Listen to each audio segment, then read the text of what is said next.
Nós vamos abrir para as perguntas, para os dois pesquisadores. Alguém tem uma pergunta?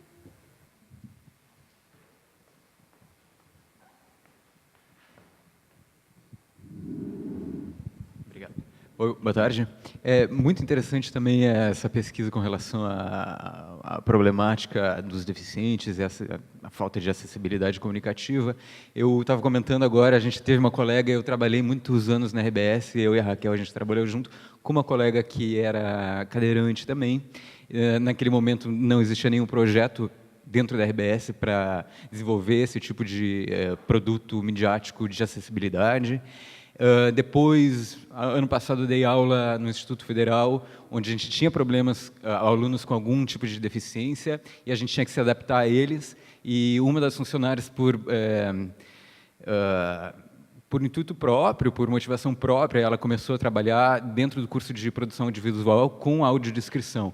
Então, são medidas paliativas. Até então, como eu trabalhei como substituto lá, foi só um ano, até então não tinha nenhum projeto dentro do Instituto Federal para atender esses alunos. E também na RBS não tinha, como eu falei antes. Depois da pesquisa de vocês, eles se organizaram para desenvolver algum projeto nesse sentido, desculpe, nesse sentido, ou não deram nenhum retorno, não estão se desenvolvendo nesse norte, nesse direcionamento? Respondo agora. Nós vamos fazer uma rodada e aí depois passamos. Complementando ali o colega, né, o Danilo, que a gente foi colegas então na RBS. Essa é uma colega jornalista muito querida, que até hoje trabalha lá e a gente mantém contato. E era notável, inclusive, o preconceito dos próprios colegas. Ela era cadeirante, ela não tinha nenhum problema com neurônios, não tinha em absoluto. Uma jornalista impecável, que, no entanto, ganhou seu lugar e o seu espaço no momento em que não havia mais colegas naquele turno para trabalhar, apenas ela trabalhando sozinha, e depois eu chegava. E aí os colegas começaram a respeitar ela, porque ela trabalhava sozinha no ambiente e pegava as bombas de todo mundo. Então, ela ganhou um respeito.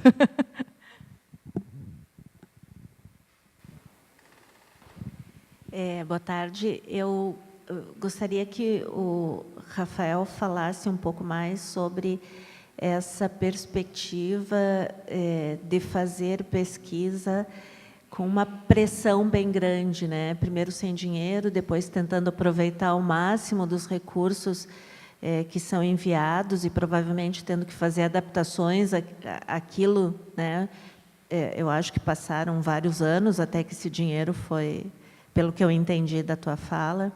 Então, claro, talvez a relevância esteja nesse processo de pesquisa e na pesquisa desenvolvida com comunicação rural. Mas eu acho que também é relevante para a gente questionar e problematizar todos esses processos que atravessam, acho que, sobretudo, nas universidades federais, que dependem dessas verbas públicas, dessas dificuldades de pesquisa, né?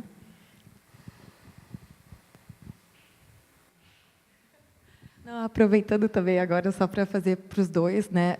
A minha pesquisa, no caso, estou abordando todo o universo indígena, até que a professora Carmen iria falar agora, mas uma coisa, Rafael, que eu achei interessante que tu falaste foi a respeito da comunicação por celular, né? E via, enfim, eles acessam via internet, celular. Queria que tu contasse também um pouquinho mais sobre isso.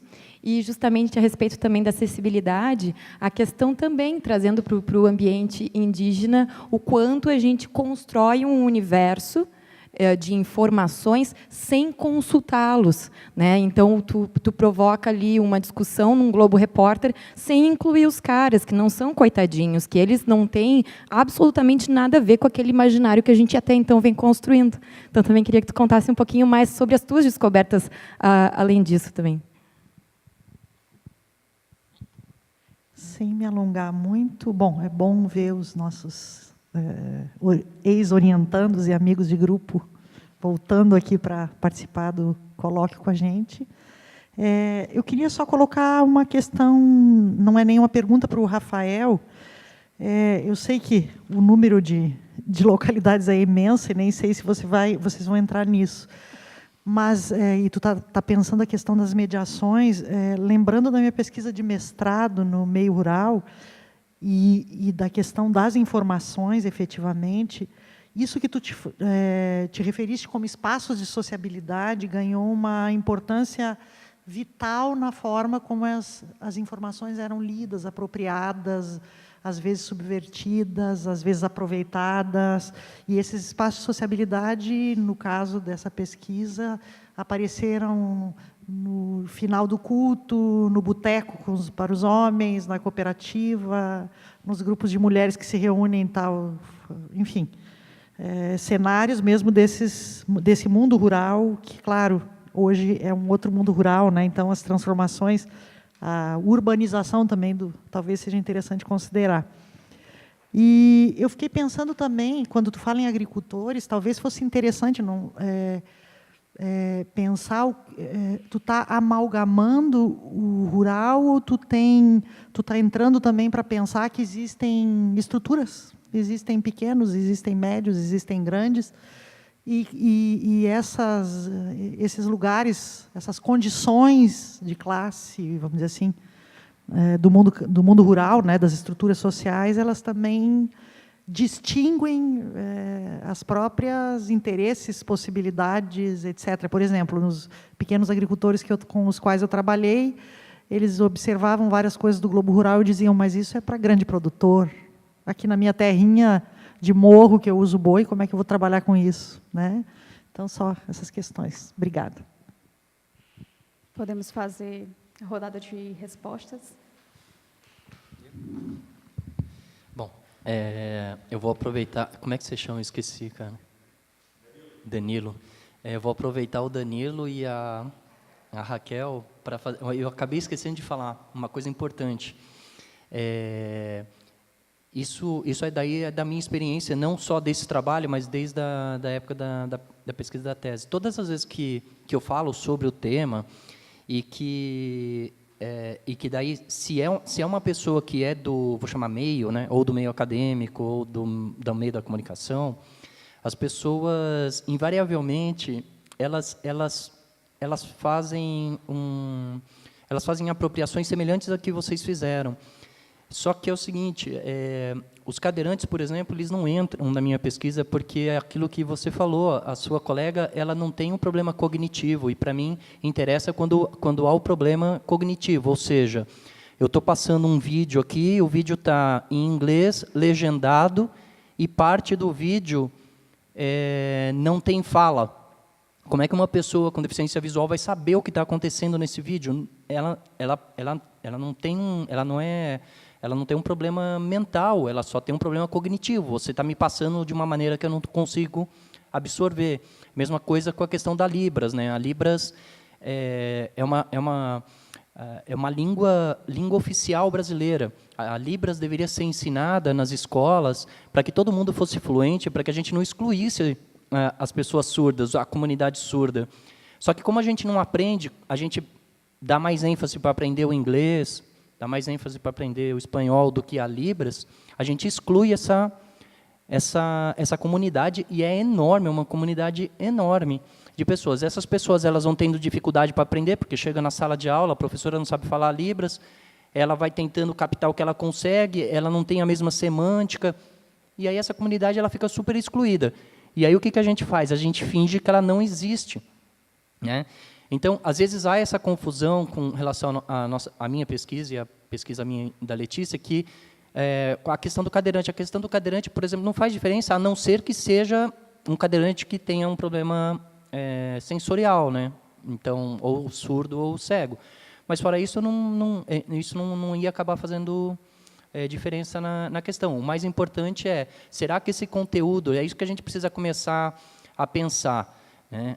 Será que o conteúdo que eu gero, que eu produzo, é possível de ser acessado por uma pessoa que não enxerga ou que não escuta? E não precisa ser pleno, não precisa ser um cego total ou uma surdez total. Basta que a pessoa... Quantos de vocês estavam assistindo aqui e não estavam conseguindo enxergar quando a telinha estava menor aqui da projeção? A gente não precisa ir muito longe para a gente começar a perceber determinadas coisas, né? E só para não parecer que eu fico só apontando o dedo para os outros também, né? A minha apresentação agora, eu não fiz ela com acessibilidade.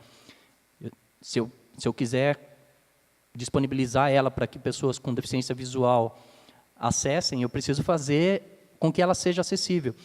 E isso parece um universo do outro mundo, uma coisa assim, ai, nossa, agora, que é isso que os jornalistas falavam, né? Ah, mas a gente não vai fazer isso porque, nossa, eu já tenho muito trabalho, agora eu vou fazer mais um. Né? Então, isso apareceu várias vezes nas entrevistas. E a questão é que, assim, às vezes, é muito simples, na verdade, é só passar a considerar e fazer uma legenda, fazer uma descrição do que está acontecendo, já resolve o problema para a pessoa.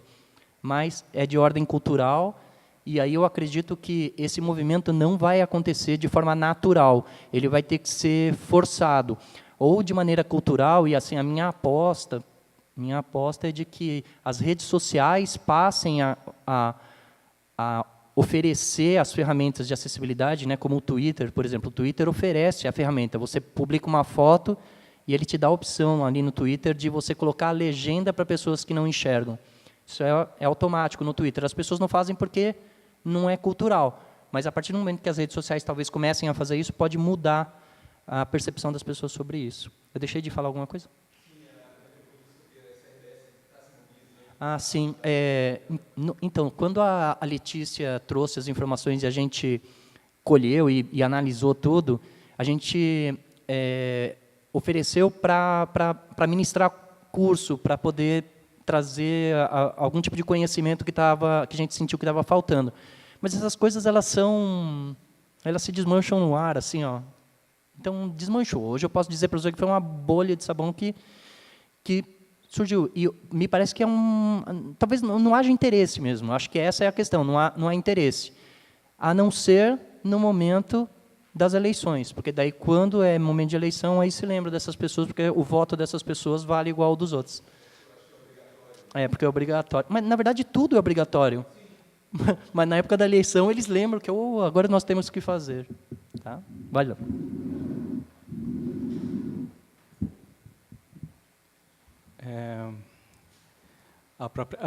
Vou tentar começar pela Anísia, ali, a questão dos recursos. Quando chegou esses recursos do FINEP, quando eles foram pedidos, lá em 2008, já tinha os projetos, enfim, com os quais esse recurso deveria ser vinculado. O que eu fiz foi escolher o caminho difícil. Eu escolhi refazer os projetos, adaptar os projetos para pesquisar alguma coisa que eu gostaria e aproveitar esses recursos também para pesquisa mesmo, né? O próprio setor lá da Pró-Reitoria de pós-graduação disse, não, registra qualquer um. Né? Só precisa lá para apresentar para o FINEP para vir um recurso. Eu pensei, não, vou aproveitar e vou fazer uma pesquisa em cima disso. Parei a pesquisa que eu tinha no momento. Parei não, estou fazendo 2 pesquisas ao mesmo tempo, né? Porque ainda tenho aquele projeto que eu apresentei no colóquio do ano passado sobre os TCCs, que eu estou terminando esse ano, e aí optei por desenvolver uma pesquisa com qual esses recursos fossem aplicados realmente. Não que esses recursos não deixariam de vir se eu fizesse a pesquisa ou não, eles viriam igual, desde que lá nos trâmites burocráticos apresentasse um projeto de pesquisa vinculado àquele recurso. O que eu fiz foi efetivar, de fato, uma pesquisa que fosse executável, digamos assim. Né? A gente tem, a Liliane pode me ajudar depois, os projetos que a gente registra, a gente tem 3 anos para fazer, então também a gente vai com nesse tempo executando eles, e ao mesmo tempo também eu queria registrar um projeto que fosse executável, que as pessoas vissem que aquele laboratório também pode servir para outras pesquisas que queiram utilizar aqueles softwares ou que tenham pesquisas semelhantes. Né? Quando eu fui com a bolsista pela primeira vez na Feira do Produtor aplicar os questionários, tinha um professor de agronomia aplicando questionários ali também. Eu pensei, olha, né, que pode utilizar o laboratório ali, ao invés de fazer no Excel as tabelas dele. Né? E, claro, o laboratório está ali para todo o campus. Né? Mas tem isso, né? Quando o recurso vem, tem que fazer de uma hora para outra, porque senão ele, da mesma forma que ele veio, ele volta. Né? Tanto é que agora a gente está nesse processo de segurar dinheiro, agora o orçamento fecha, se tu não gastou o dinheiro, ele volta. Foi a mesma coisa com esse dinheiro do FINEP. Vocês têm 6 meses para fazer tudo. E fazer tudo era executar projeto, era pegar os 3 orçamentos, era correr atrás de empresa para comprar tudo. Até fevereiro desse ano foi quando eu consegui fechar tudo. Fechei tudo em janeiro, fevereiro veio os equipamentos e a partir de março comecei a tocar a pesquisa. Então é bem assim, tem que parar o que está fazendo e se dedicar a isso, né, e sozinho, né? Não é uma coisa que a gente é formado para fazer, é gestão, né? Então, eu sabia lá como fazer um orçamento com 3 empresas e tudo isso. E o orçamento em dólar, porque o software vem em dólar, o dólar sobe, o orçamento aperta e tem que tirar outra coisa. Então, foram 2 meses brincando com um orçamento, assim, para agora se divertir fazendo a pesquisa de campo, né? Mas eu tenho pensado justamente nessa questão do que é o rural, né? Tentei fazer todo esse processo do nicolagem para produção, né? Para depois para recepção. Então, a gente leu as revistas. A revista ela oscila muito no conteúdo dela. Então, muitas vezes tem um conteúdo sobre o pequeno produtor, que tinha uma reportagem que era muito boa, sobre os filhos de produtores que iam para a universidade, voltavam da universidade para voltar a trabalhar na produção, né? Justamente que é uma coisa que o curso de agronomia ali do campus tem atendido, né? Então, vários estudantes saem da casa dos seus pais, voltam para a casa dos pais para aplicar aquele conhecimento que ele obteve na universidade. Mas, aí, uma outra capa da revista é sobre o uso de drones no meio rural. O produtor lá de Frederico não vai querer usar o drone numa pequena propriedade, ele enxerga onde estão as coisas, ele vai a cavalo, ele vai com trator. Então, também tem isso, tem que entender também. A revista em si também não entendeu para quem ela está falando, né? Eu entendo, por exemplo, que a Emater está falando para o pequeno produtor, então não teria uma necessidade de uma reportagem sobre drones, por exemplo, né? Mas, como eu optei agora, nesse primeiro momento, por esses espaços de sociabilidade, eu tenho percebido que são os pequenos produtores. Então, esses dias eu falei para a Rafaela, para a bolsista, acho que a gente tem que colocar no título que é agricultura familiar, recepção e agricultura familiar, porque é com quem a gente tem dialogado. E é o que a gente vai encontrar ali na região. Se a gente andar 60 quilômetros mais em direção ao centro, em Palmeira das Missões, aí sim a gente vai ter grandes propriedades rurais, né, que é uma cidade que é a segunda ou terceira com a pior distribuição de renda do Estado, porque justamente isso. Tem grandes fazendas e tem gente com muita grana, que são os donos das fazendas, e gente com quase nenhuma grana, que é quem trabalha nessas fazendas, né? Tanto é que Palmeira, se eu não me engano, é a segunda cidade que mais recebe Bolsa Família do Estado. Ao mesmo tempo que tem grandes produtores rurais, né, tem quase 30% da população que é assistida com Bolsa Família. Então, tenho percebido justamente isso, né, que há essa disfunção, ou a revista em si, os jornalistas não sabem para quem estão falando, e, ao mesmo tempo, a gente percebendo, andando um pouco ali nesses espaços, percebe que a gente está falando com os pequenos produtores, com a agricultura familiar. Então, estou tendendo a trabalhar com esse público em si. Eu vou pedir licença para os nossos convidados e depois a gente pode, no coffee break, né, fazer mais questionamentos, porque nós precisamos chamar a próxima banca, a próxima mesa, melhor dizendo, que são convidados da Venezuela, e por conta